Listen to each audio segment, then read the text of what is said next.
Welcome to my channel. For more interesting videos, do not forget to subscribe to my channel.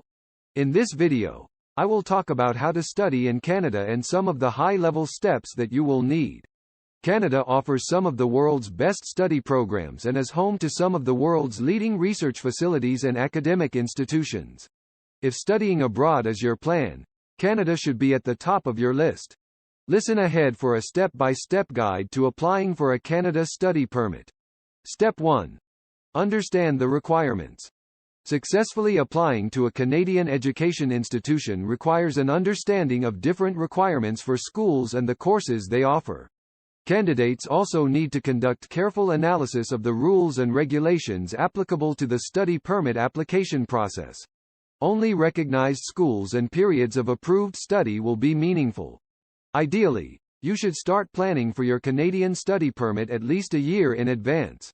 Common requirements for all universities and institutions include an updated passport, proficiency in either English or French along with proof of passing prescribed language tests with minimum grades, bands, and proof that you can finance your study as well as the cost of living in the country.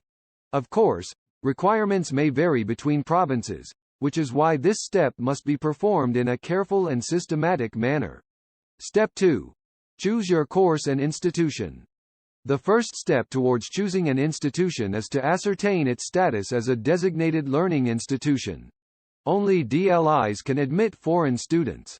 You will be required to finalize a specific major course when applying to study in Canada. The Canadian academic setup is flexible toward switching courses, although it is best to compare your options beforehand and choose a major that you are truly interested in pursuing. Step 3.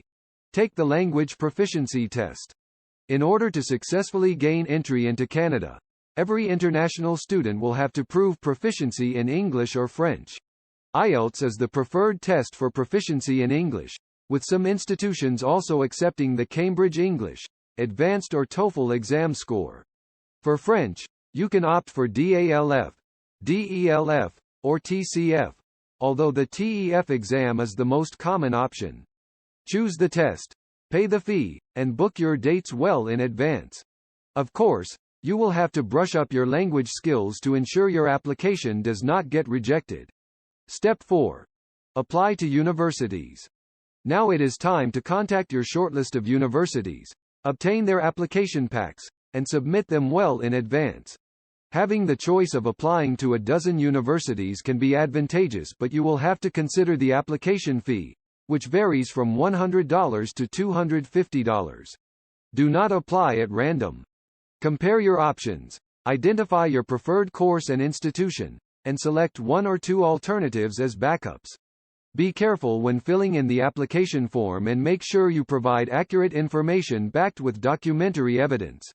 Once this is done, it is time to face the excruciating wait until you receive your acceptance. Once you confirm your interest, the university will send an acceptance letter, which plays a significant role in the formalities ahead. Step 5. Apply for a study permit. Now that you have an institution ready to admit you, it is time to apply for the Canada Study Permit. You can apply online or visit your local visa application center. Your application must be accompanied by the acceptance letter received in the previous step, your passport, and documentary proof that you have adequate finances to study in Canada. If you have applied to an institution in the province of Quebec, then you will also receive, along with the acceptance letter, a Certificat d'acceptation du Québec, CAC. Make sure you include this document in your study permit application. Step 6. Travel time. Once the application has been processed and an interview, if required, has been conducted, the immigration officer will decide upon your study permit application. If accepted, it is now time to start planning your travel to Canada. Your permit will have a start date, which is the date from which the permit comes into force. Keep in mind that you won't be permitted to enter Canada before this date. Plan your travel accordingly. Step 7. Study time. The immigration officer will verify your permit and other documents at the port of entry before allowing you to enter Canada. This is the final step of the immigration formalities, and you can now focus on commencing your journey as an international student in Canada. What happens after your studies are completed? Canada's federal government covets international graduates as ideal new permanent residents. They are young, have knowledge of the culture, are proficient in languages, have Canadian qualifications and often work experience. After graduation, Canada's post-graduation work permit allows students to begin their careers here. Recent changes to the express entry selection system have made it easier for international students to make the transition to permanent residence. There are also multiple provincial immigration streams aimed specifically at international students. I hope you enjoyed this video. For more information, please visit different Canadian universities and IRCC website for student visa process in details.